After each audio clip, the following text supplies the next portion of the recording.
We're joined by Dr. Rebecca Grant. She's national security and a military analyst and president of IRIS Independent Research. So, Dr. Grant, we just heard General Keane say that the administration likely has good intelligence that there's a threat to U.S. troops in the region.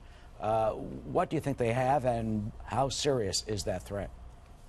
Well, Iran is reacting to the sanctions, and I think there's clearly some good intelligence. I think that's why Secretary Pompeo stopped off in Iraq. So what they're seeing is increased indications and warning of possible threats to our forces there. We have planes flying out of several bases, 5,000 forces in Iraq, U.S. Navy forces there. But the problem with Iran is you've got to send a really bold message. It's got to be all caps, and it has to say, don't try it. That's why we see this extra level of military forces going into the region. You know what some of the critics are saying? They are accusing the administration of trying to hype this up.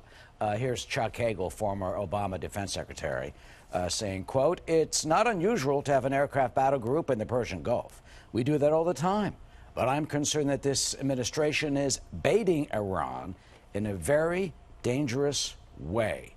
Do you buy that? None of this is provocative, and the CENTCOM commander, General McKenzie, has said we don't seek conflict with Iran. Now, having said that, note to Iran, our U.S. bomber crews have been studying the Iran target set for 20 years. They are more than ready. And so, Eric, the point is that Iran tends to be very reckless, prone to mischief. They make stupid diplomatic moves. And to deter and make sure our forces are safe, we have to be extra clear that Iran just can't try it. We can't risk them being reckless. And that's what I see the administration doing, both with the force deployments and the messaging. Do you think this is enough? Should we do more? It looks like it's good. What I see here is a few more pieces moved onto the chessboard. I'm interested that General McKenzie, who is a Marine, has deployed the USS Arlington. That's an amphib, a landing dock ship, and it brings him some extra capability close by to deal with the Iranian small boat threat. He also has some extra helicopters and, of course, some Marines. The B-52s, instead of sending 1 or 2, they've sent 4, again, making the message very clear. And those B-52s also have an excellent overwater search and weapons capability. And then, of course, very important that we see Patriot missiles and missile batteries going in to beef up the presence that's already there for the netted air defense of the Gulf region, U.S. forces and our allies. Yeah, you mentioned the small boats. They are for years notorious for basically like little gnats, little annoying gnats that just kind of swarm near our naval ships. And at one point, it has been said that the president, while he was running, said just blow one of them out of the water, and that'll send Tehran a message that the Obama administration, never did that. Is that a sufficient way to deal with that threat? Do you think that potentially could be where their hair trigger in this conflict could be set off in some type of confrontation with those little speedboats that they do and use to harass our naval assets? Right, the Revolutionary Guard speedboats, they're constantly talking about swarming and having 100 boats. We haven't seen them do that. Iran talks a good game. Their military capabilities aren't as strong as they say they are, but it requires a lot of professionalism from our U.S. Navy to be present and in that tight coastal water area.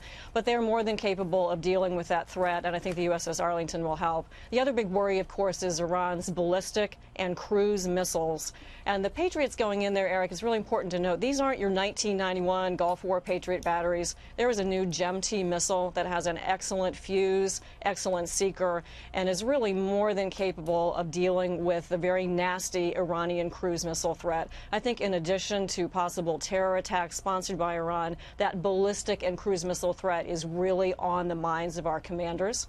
And so these forces are very much targeted to deter and to intercept that missile threat if Iran is stupid enough to try it. And where would they, without giving up anything, where do you think they would be placed, number one? And number two, do you think they can protect land like Israel's Iron Dome?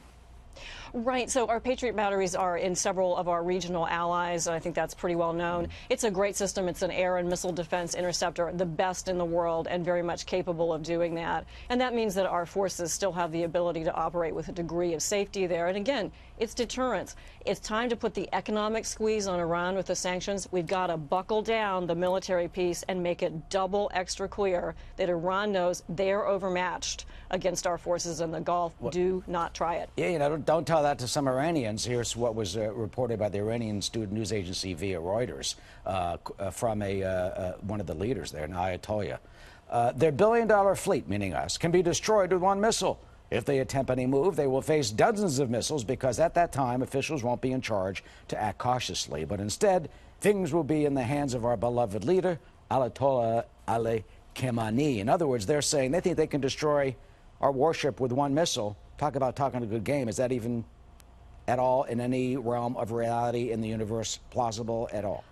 Typical rhetoric for them, and I would say no, they don't have that capability. But Eric, it shows you how bad their intention is. Iran does have at least 10 separate types of ballistic missiles deployed or in development. This is not a state that we can trust. They've made the threats about moving towards enriching uranium.